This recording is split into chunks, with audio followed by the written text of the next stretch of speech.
Good morning, everybody. It's Paul Fileman here from Transmentum. In a moment, I'm going to introduce my colleague, Steve Potts. This morning's webinar is it's about building an effective sales strategy. And our objective this morning is to give you some tools and some things that you can do in your business that will improve the effectiveness of your sales team. And the questions that I'd like to start with are: do you understand how you feel about your team's current performance? Because your company can only go where your sales team take it, and nothing happens in any business until somebody makes a sale. So are you sure you're 100% in control of the sales team's activity? Are you sure they represent your business in the way that you want them to, and in the way that your customers and prospects and suspects expect them to? Do they bring good quality, well-documented business that your implementation team can deliver easily, or do they leave the team back at the office to pick up the pieces and sort out the mess that they've created? If you are the sales team, how do you feel about selling? Do you feel good about it, or are you frustrated?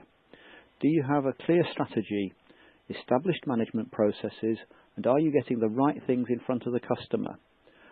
It's a practiced art with potentially no qualifications, yet growth can only come from sales. And in this morning's webinar, we're going to talk about sales strategy, about sales management and sales execution. Please take notes as we go and be on the lookout for things that you can start doing differently straight away. And now I'm going to ask Transmentum's sales expert, Steve Potts, to introduce himself and start taking you into the meat of the webinar. Over to you, Steve. Thank you, Paul. Hello, everybody. My name's Steve Potts, and I'm the Director of Transmentum, accountable for growth. In other words, I'm the sales guy, and I'm very proud of that. I have been selling for 30 years. 16 of those I was sales director for a telecoms manufacturer with a team of 20 salespeople selling directly to end users.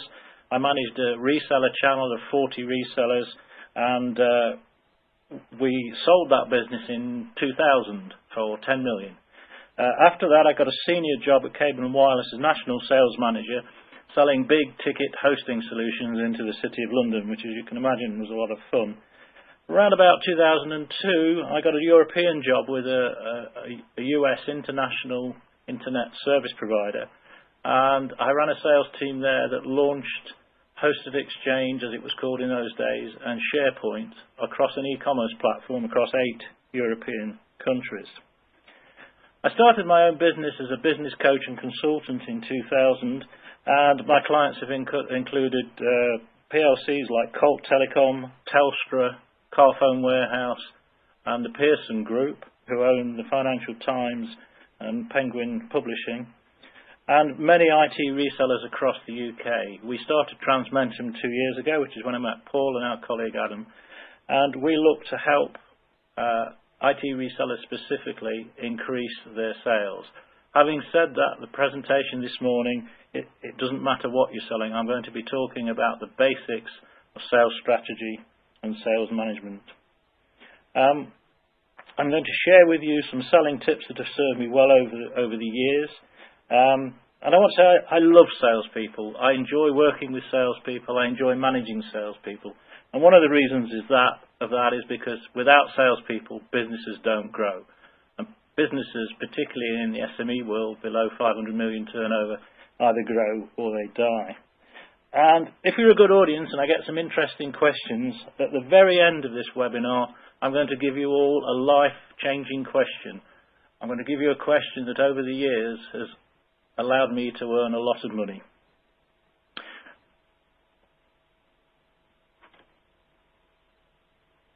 The first thing I want to talk about under sales strategy is the importance of identifying target markets. There are many different aspects to identifying your target market. Geography is an important one, particularly for managed service providers. If you're going to use remote maintenance software, you probably have less engineers spending time in their car and spending more productive time supporting your clients. That can increase the geographic range of your business. Do you sell business to business, or do you sell business to consumer? Who is most likely to buy your products and services? Who may have bought from you before, and are there other kinds of companies that would buy from you again? Have you got sufficient case studies and reference sites from your chosen target markets? And do you have within your organisation specific specialist products and services and expertise that might allow you to really fly in one sector? For example, if you picked the education sector, it may well be that you've got an engineer that has a really good understanding of what that sector needs, and you can turn that into a very valid sales presentation. If you picked the education centre, again, just as an example, you may choose to pick a particular market within there. You may identify that universities and technical colleges have sufficient desktops to warrant providing a managed service.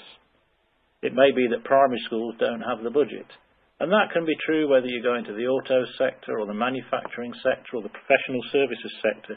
You really need to consider which part of that sector and which target market you're going for. And it's very, very important to have a marketing mix. Don't have all your eggs in one basket. In the business that I was the sales director of for 16 years, we had a major accounts vertical. We specialised in the retail sector because we understood supermarkets and food distributors in particular and what they needed.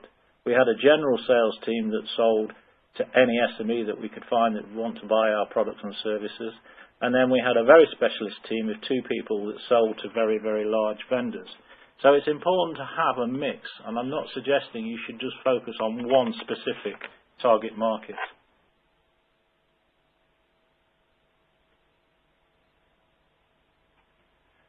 Once you've identified the routes to market, once you've identified the target market you're going for, you really need to decide which is the best route to that market. And there are several options, and on this slide I've only put a few of them. A directly employed sales team is one option. Distributors and resellers is another. Now, if you're a reseller or a small organisation, you may wonder why you would want resellers, but it's quite valid. I've got a client that turns over just under £1 million, but he's got some sophisticated engineering specialisms that a couple of smaller companies in his geographic area don't have. So he's actually resold his services through them, and both parties have benefited. Sales agents are another route to market, as indeed these days there's an ever-growing opportunity to sell products and services online. Referrals programs are another route to market. A retail presence in the high street may well still be a valid route to go. The high street is still a healthy place for certain products and services. Or it may be a combination of all those. Let's just have a look at them very briefly. A direct sales team provide the highest profit levels. They give you control over the quality and they have a commitment. But it also demands a high cost of funding and management of the appropriate resources. If you go the reseller route, well, you'll share some of the profits with the reseller, but you'll also share some of the cost of sale and some of the cost of demand generation.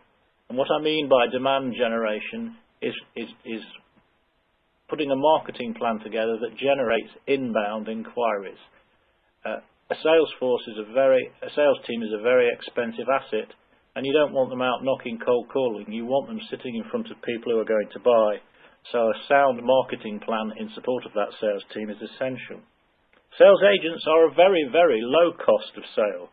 However, they have no commitment and you have no control over their work effort, the amount of people they see, or indeed the quality of what they say. You can just hope that they represent your product and service in a professional manner.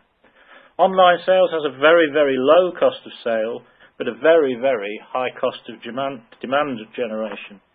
When you start to get into SEO and Google AdWords, if you're going to drive sufficient number of prospects to your website, you're going to have to really put a lot of effort and a lot of investment and a lot of clever planning into that. It's not as simple as a lot of people would have you believe.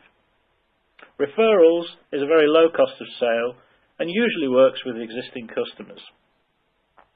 I was with an IT reseller the other day who'd got a really good business in a town in the north of England, a retail outlet selling laptops to all sorts of people. And in the back office, round the back, they've got a B2B, a business-to-business IT services company. When I asked the business owner where he found the business for the business-to-business business from, too many businesses there, he told me that a lot of the members of the public who come into the shop and buy things actually run businesses, and he often finds clients from that particular route to market. So a question to leave you with on this slide is, which combination is right for you? It depends on many things: geography, sector, targets within that sector, industry knowledge, and who's bought from you before.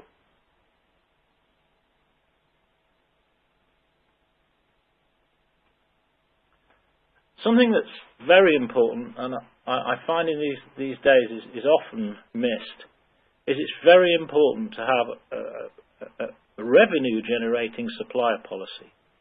Your suppliers are partners. In the old days, it was all about beating the supplier up on price and ringing 3 different suppliers and finding out who gave the best price to allow you to win the best margin.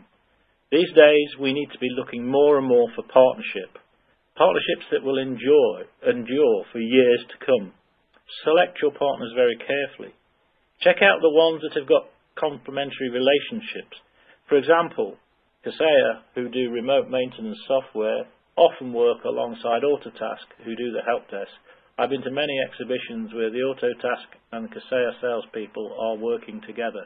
Are your suppliers working together, or are they? Many of them do these days.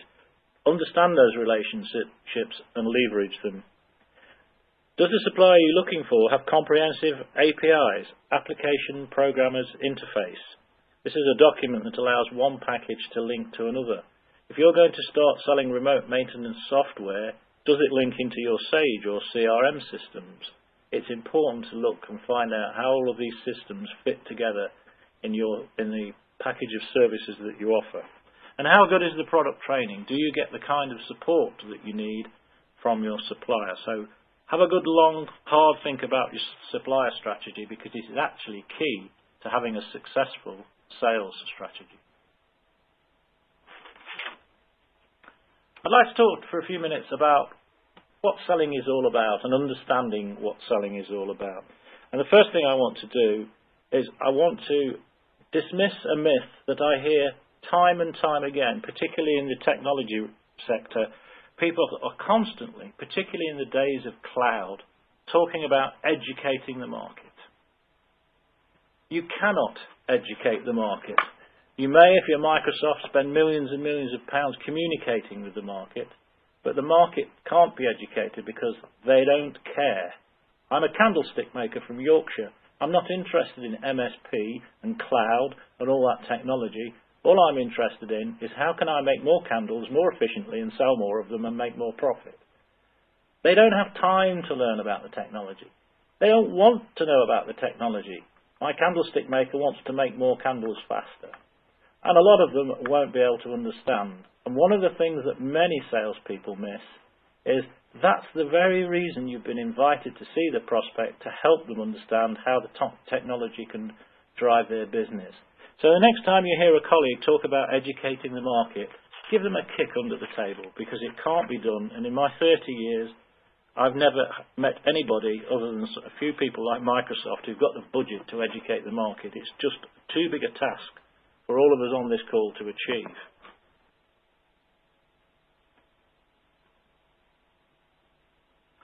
Okay, let's spend a few minutes looking at managing sales team. I could probably do an 8-hour webinar on this subject alone, so I'm just going to give you some highlights. And I'm going to pick something that I've noticed over the past couple of months is often misunderstood. I had a client yesterday who's got a great customer relationship management program that provides him with all this information, but he wasn't actually using it, and he's actually missing an opportunity to increase the effectiveness of his sales team.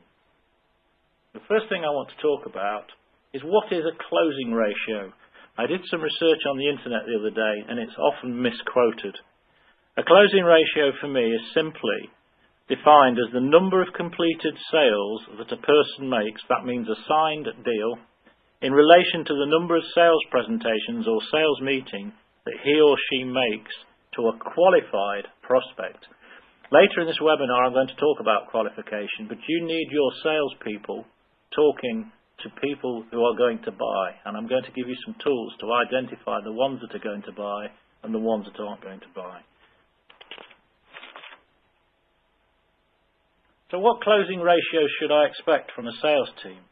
Well, the numbers I'm about to give you are 100 years old and are as relevant if you're selling rubber, if you're selling technology, if you're selling metal, if you're selling bricks, whatever you're selling, these closing ratios are typically about the sales process rather than the product. It's an established fact through research that business owners close 1 in 2 deals. So if you're a business owner on this call, you should close 50% of the qualified prospects that you talk to. The reason for that is you probably know more about your products and services, more about the processes and systems, and have the credibility to talk very authoritatively to prospects. That's why you should be expected to be closing 50% of all the qualified prospects you sit in front of. New business is harder. If you employ a new business salesperson, they're going to close 1 in 4, and they're only going to do that when they're fully up to speed with your products and processes and the needs of your chosen target markets. A new business salesperson may close 1 in 7, 1 in 5.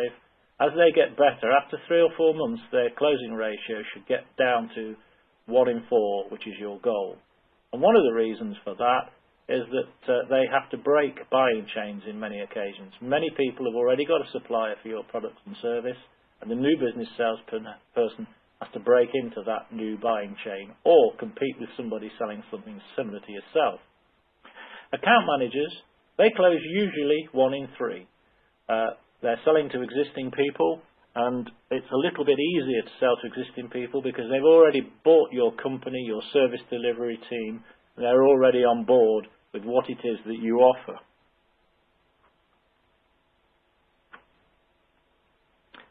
I'd like to talk just for a few minutes about some very simple maths that you can do to measure the performance of your sales team.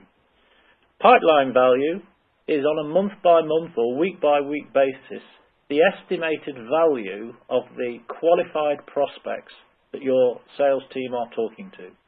So if a guy's talking to 5 clients and they're worth £1,000 potentially each, then the pipeline value is £5,000. If you divide that figure by the closing ratio, and that tells you you need to know the closing ratio of each salesperson in your team, and many of you using Salesforce and some of the CRM systems out there will find this information is automatically recorded for you. That should give you an idea of how much business is going to be won this month.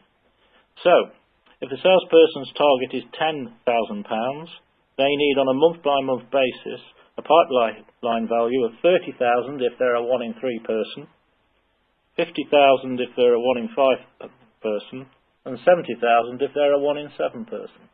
So as you can see, recording the pipeline value and the closing ratio of your sales team is a very, very effective way of managing a sales team. There are some ways you can help your team manage their pipeline, and this is absolutely key to some of the success I've had in sales. Good, loyal, hard-working salespeople don't mislead you, they mislead themselves. They convince themselves that things are a lot better than they really are. Most sales teams only ever win 40% of what they forecast. And one of the reasons for that is because they're very, very optimistic. They have to be. But also, they don't want to let you, the business owner, down, so they always paint things in the brightest possible light. One of the ways you can really help them is by asking them a few questions. Some key questions are, do you have knowledge of the decision-making unit? I'm going to talk about that in a few more slides. There is always a decision-making unit. When I was self-employed and I was a one-man band, there were 2 people in my decision-making unit, because I always discussed my big capital purchases like new cars and new computers with my wife. There are always more than one decision maker in any business. They need to have knowledge of requirements of the customer. I will not have a salesperson forecasting business to me unless they can tell me in some depth what that customer needs and demonstrate to me that they understand those needs. They also need to understand the compelling event. I'm going to talk about this in a few minutes' time. It's an absolute critical component of decision making and of closing business. They need to understand who the competition is. If your salespeople can't tell you who is competing against them, they haven't had the right kind of conversation with the prospect. There is always competition for your products and services. It may be budget internally for a different project. It doesn't necessarily have to be somebody else making the same offering as you. You may be competing for budget or for time with other people in the organisation. Salespeople need to understand that.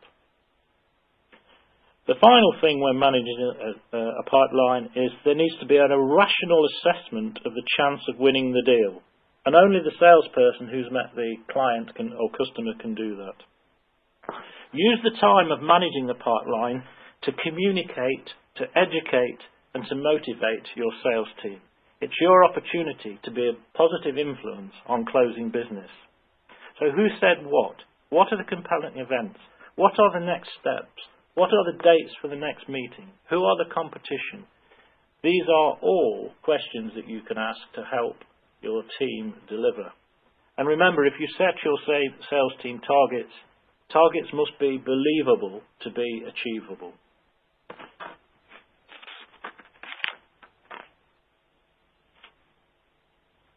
I'd now like to address one of my favourite topics, archetypes, the types of salespeople.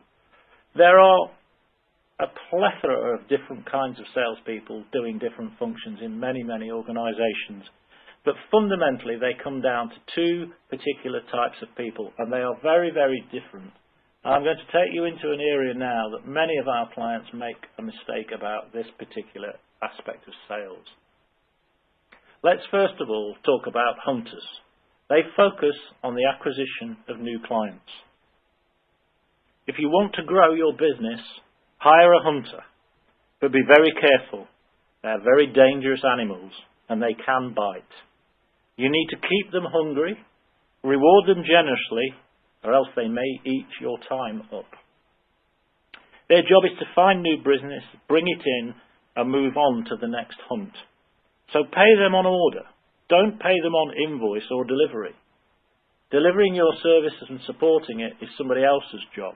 You want that hunter, who is a very valuable asset, out as quick as possible, chasing the next deal. If you pay him on invoice, he'll spend the next 3 or 4 weeks making sure everybody else in your organisation does their job properly, because he wants to make sure he or she gets paid their commission at the end.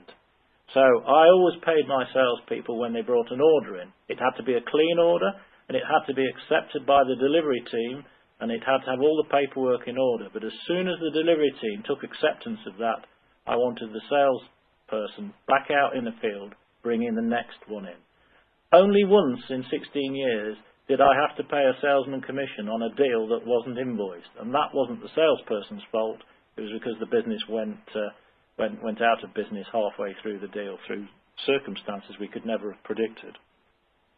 So pay them on order, not on invoice. Don't pay them on turnover, because if you do, they'll give your profit away. If they must have the ability to negotiate with a client. So make sure that they're paid on profit. That will keep them honest and will keep them looking after your interests. If you pay them on turnover, it's too easy for them to knock money off a deal, and you could end up with sales that are not cost effective. And they're special kinds of people hunters. Don't expect them to stay with you forever. They will probably end up running their own business or going to work for a competitor that can afford to offer them more money than you are. A typical hunter is male or female, 25 to 35 years of age, and round about the late 20s, early 30s is where they are really at their best. Further on in life, they get promoted, they get ambition to run their own business, and they move on. Hunters are very transitionary animals. You need to set the standards and make them stick to them, because they will be rule breakers. Hunters are very difficult people to manage. In fact, the salesperson that brought me the most business over the years was the one that was the hardest to manage. I always had issues and problems with him, but they were far outweighed by the volume and the value of the business that he brought into my organisation.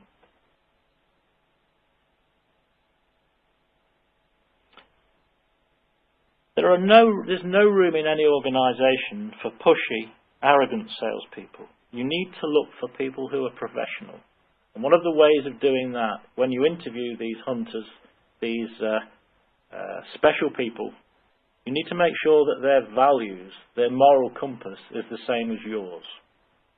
If ever a salesperson, particularly a hunter, told me they were going to bring clients with them from their past employment, they never got past the interview. Because if they're going to steal somebody else's clients and bring them to me, when they leave me, they're going to try to take my clients with them. But there's another more important reason. And whatever you've heard, people don't buy from people. People buy from companies. So if a salesperson's arrogant enough to think that he can take 5 or 6 clients away from his last employer to his next employer, he's really misunderstanding what selling is about. Because people buy the credibility of your company, the quality of your service delivery, the quality of your service assurance, the ease of doing business with your financial teams. The salesperson is just the facilitator and the introducer to that.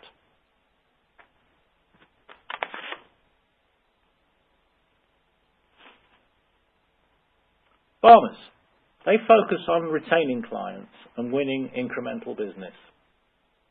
So keep them warm and comfortable, and they'll bring you business for years to come. Their job is to be the customer's ambassador back into your organisation. So pay them on invoice, because it is their job to make sure the client has a smooth journey.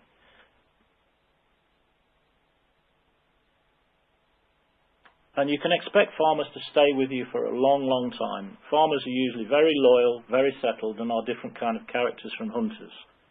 Engineers with commercial nous make very, very good farmers. One of my favourite farming stories is the Quick Fit model. I took my car in to have a new exhaust on. The following night, Quick Fit called me to ask me if the experience had been good, and then offered me insurance services. Don't expect salespeople to be hunters and farmers at the same time. They can't. They're different kinds of people. A hunter, if he's got some accounts to look after, will be lazy and won't go out hunting enough. And a farmer will always put existing customers first and may miss opportunities to bring you new business. So how do I recruit the right salespeople, I hear you say? Well, write a clearly defined job description for hunters and a different one for farmers. Have a clearly defined set of values and build them into your recruitment process. Develop an incentive scheme that encourages the behaviour you need to require. Now, over the last few slides, we've covered a lot of detail.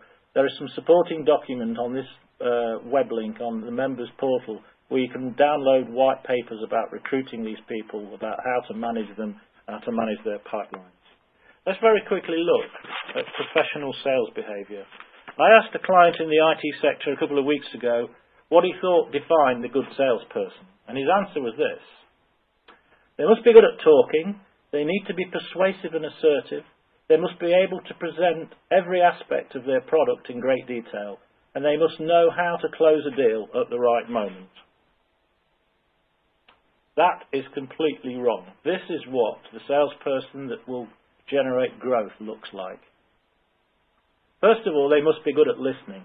They have to ask the right probing questions, listen, and most important of all, understand the prospect's answers to those questions.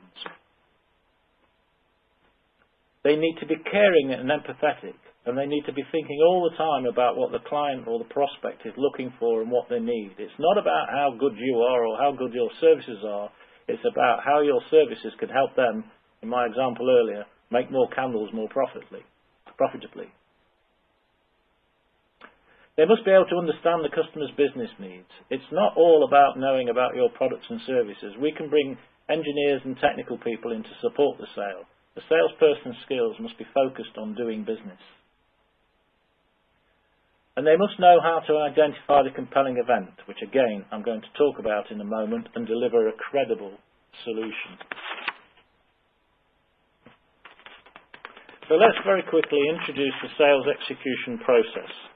This is a process like any engineering process, any quality assurance process. Selling is not about emotion and gut feeling. It's about doing things in a professional and structured way. And this is what a sales process looks like. we've got prospecting, we've got qualification, we deliver the proposition. We may have to put a written proposal in depending on the nature of the service that we're offering. We then have to negotiate, reach agreement, and then we have to onboard the customer and make sure that they buy from us further services again.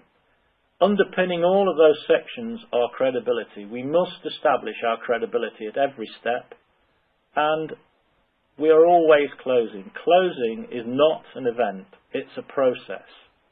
When we qualify the customer, we need to understand that we've got all of our needs.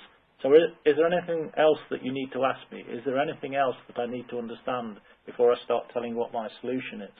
When we deliver the proposition, we need to ask questions. How do you feel about what you've seen? Is it what you were looking for? When we present the price and present the budget, does that meet your budget? Is that what you expected? We're closing all of the time, not step by step. Establishing credibility is a twofold thing. We need to establish the credibility of the individual salesperson, and we need to establish the credibility of the company. The people on this screen probably don't have to establish their credibility, it's proven.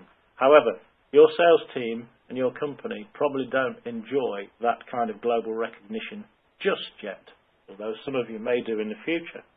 So, we need to establish our credibility at every stage. The salesperson needs to establish their own credibility. The company needs to be established. The product and service needs to have some credibility. The price needs to be credible. The delivery does, and the ongoing customer care does as well. So supply them with case studies. Supply them with references from existing clients. No one sells the company better than a customer talking on a video. Use YouTube. Collect references and referrals from customers, because the most compelling advice that your client or prospective client can receive is from somebody who's already bought and shared your services before. I think we've run out of time, so I'm going to hand back to Paul Fileman now. Thanks very much indeed, Steve. I don't know if there's any questions anybody wants to pose, but I've got one for you, Steve, which is, you talked about making sure the salesperson's values aligned. Have you got any guidance for how you actually could do that in the interview process? Yes, well, first of all of our clients write 5 bullet points which highlight the things they do and they don't do, and publish them on the website, and we use it in the recruitment process when we're advertising for candidates. What we then do at the interview process is ask questions, and the way I do it personally, I set a scenario, and if they don't answer the question in the way I would answer the question, I don't give them the job. So, for example, it might be about how they calculate and offer a discount. It might be it might be about what they say and how they say it. So I paint a picture and ask them what they would do, and if it doesn't meet with our company values, they don't get the job. Okay, that's brilliant. Thanks ever so much, Steve, and thank you everybody for listening.